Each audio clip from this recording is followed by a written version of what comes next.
Assalamualaikum warahmatullahi wabarakatuh.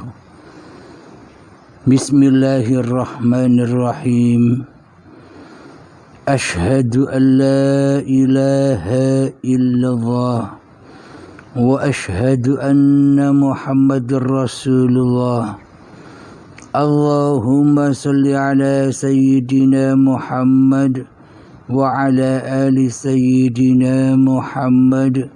Rabbis rahli sadri wa yassirli amri wahlul 'uqdatam min lisani yafqahu qawli. Amin. Bismillahirrahmanirrahim. Salam hormatku, salam ta'zimku selalu buat para sahabat-sahabatku tercinta, jamaah uripi Allah dimanapun Anda berada, baik yang ada di dalam ataupun yang ada di luar negeri. Semoga kita semua senantiasa di dalam lindungan Allah Subhanahu wa ta'ala. Amin ya rabbal alamin. Sebelum kita awali kajian di pagi yang indah ini, marilah kita gembahkan bersama di dalam nyawa, di dalam jiwa, di dalam hati, di dalam roh, dan di dalam kehidupan ini kalimat thayyibah. Subhanallah walhamdulillah wa la ilaha illallah wallahu akbar wa la hawla wa la quwwata illa billahil aliyyil azim. Alhamdulillahirabbil alamin. Di pagi yang indah ini, kajiannya berjudul Al-Quran bukan kitabnya Nabi Muhammad saja. Sadaqallahul azim. Kita ketahui bersama bahwa Nabi Musa membawa kitab Taurat, Nabi Daud membawa kitab Zabur, Nabi Isa membawa kitab Injil, dan Nabi Muhammad membawa kitab Al-Quran. Jadi Taurat, Zabur, Injil, dan Al-Quran itu adalah dulur papat limo pancar. Jadi kitab Zabur, Taurat, Injil, Al-Quran itu panceri keuripe Allah. Siapa pancar kitab-kitab dari 4 kitab itu? Ya, pancarnya di dalam masing-masing diri manusianya. Karena hakikat kitab itu ya kitab diri manusianya. Al-insanu sirri wa ana sirruhu. Manusia itu adalah rahasia dan akulah yang merahasiai manusia. Ilustrasinya begini, logikanya begini. Bila saya tak ada, bila Anda tak ada, bila kita tidak diwujudkan ke dunia ini, apakah kita tahu bahwa di dunia ini ada 4 macam kitab yang diturunkan kepada para nabi-nabi terdahulu?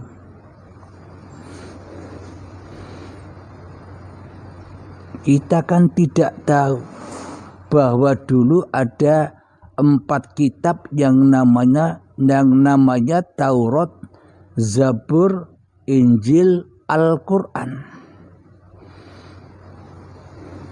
Jadi hakikat dari 4 kitab itu adalah karena adanya tiap-tiap diri manusia.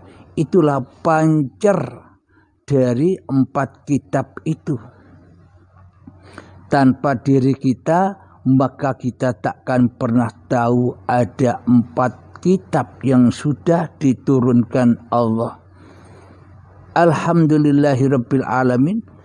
Jadi sesungguhnya Al-Quran itulah majemuk dari 4 kitab itu. Al-Quran yang mana? Bagi orang-orang yang masih duduk di syariat, ya Al-Quran yang seperti ini. Al-Qurannya, kitabnya seperti ini. Kitab yang tertulis, yang bisa dilihat, yang bisa diraba, yang bisa dibaca, yang nampak wujudnya. Akan tetapi Al-Quran Qadim itu yang mana? Itulah pusar, puncak dari segala kitab, yakni dulur papat limo pancar itu ada pada Al-Quran Qadim. Siapakah dia? Hidup yang menghidupi manusianya. Jadi hakikat kitab Al-Quran Qadim itu yaitu manusia yang sudah mengerti, manusia yang sudah menyadari bahwa hakikat diri sejati manusianya ini hanyalah makhluk, hanyalah ciptaan, hanyalah diperankan Tuhannya. Bagi orang-orang yang sudah inna lillahi wa inna ilaihi raji'un, yang memahami dulur papat limo pancer di dalam kitab-kitabnya Allah. Jadi pancernya yaitu kepada kitab yang qadim. Siapa? Uripe Allah. Karena di dalam 4 kitab itu menceritakan Al-Quran Qadim, menceritakan Tuhannya. Alhamdulillahirabbil alamin. Jika kita hanya mendewa-dewakan kitab seperti ini, bila kita hanya memulia-muliakan kitab yang seperti ini, kita akan buta kepada Al-Quran Qadim. Kenapa? Bila kita mendewa-dewakan kitab Al-Quran yang tertulis seperti ini, kita pasti di dalam hati kita mendewa-dewakan, memulia-muliakan hawa nafsu kita sendiri. Karena selama ini yang kita bisa dengan Al-Quran ini hanya bacaan-bacaannya saja, tanpa menembus arti yang tersirat, arti mutasabihat, rahasia di balik rahasianya, makna-makna kitab yang tersembunyi ini. Alhamdulillahirabbil alamin.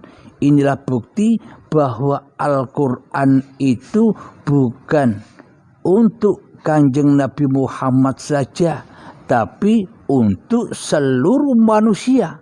Sejak Nabi Adam, Nabi Idris, Nabi Nuh, Nabi Hud, Nabi Soleh, semuanya para nabi itu kitabnya kitab Al-Quran.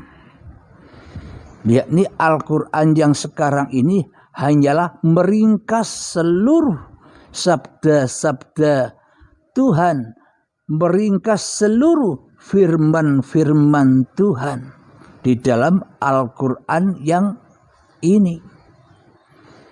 Jadi Al-Quran ini adalah pengesaan seluruh kitab-kitab yang diturunkan oleh para nabi terdahulu. Apa buktinya? Di dalam surat Al-Anbiya sudah banyak diterangkan kisah-kisahnya para nabi-nabi terdahulu. Inilah bukti bahwa Al-Quran ini juga kitabnya para nabi dan para rasul.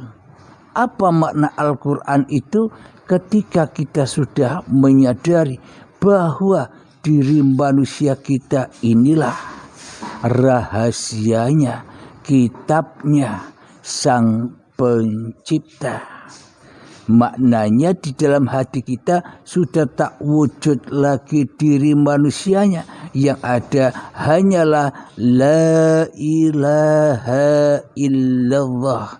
Itulah imannya para nabi dan para rasul yang selalu membawa kitab suci yang berjudul la ilaha illallah.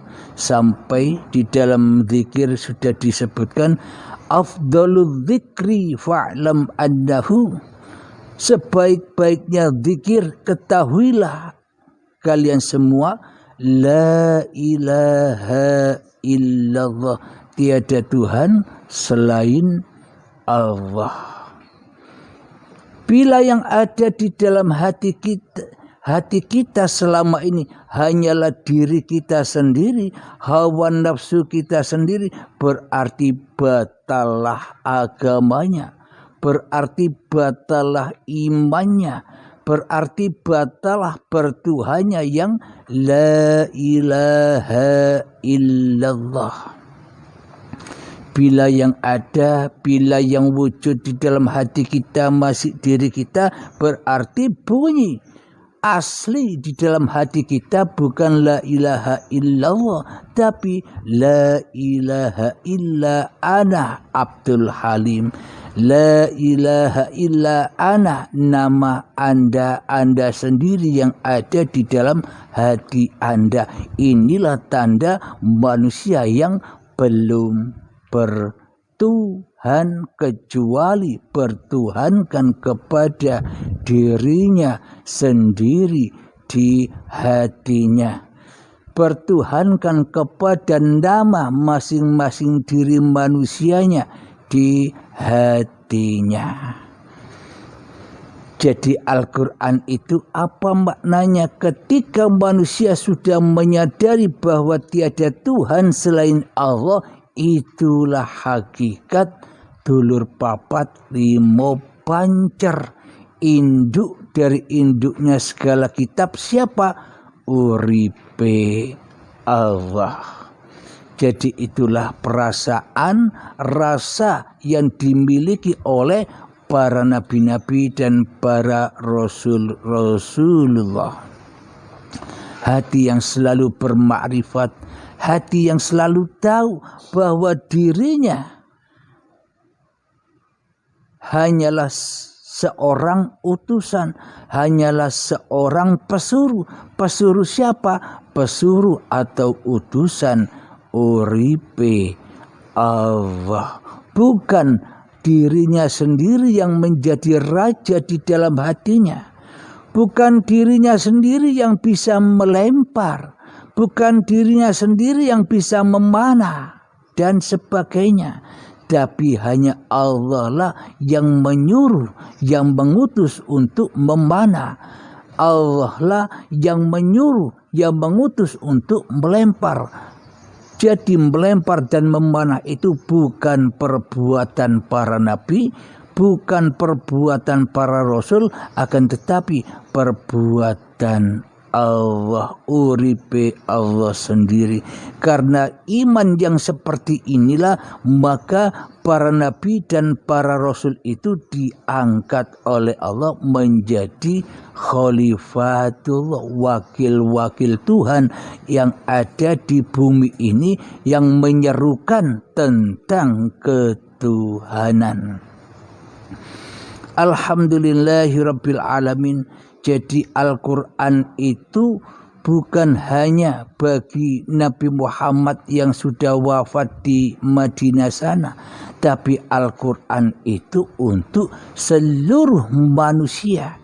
Nabi Muhammad lah contoh manusia termulia untuk dijadikan contoh. Nyontoh apanya? Nyontoh imannya.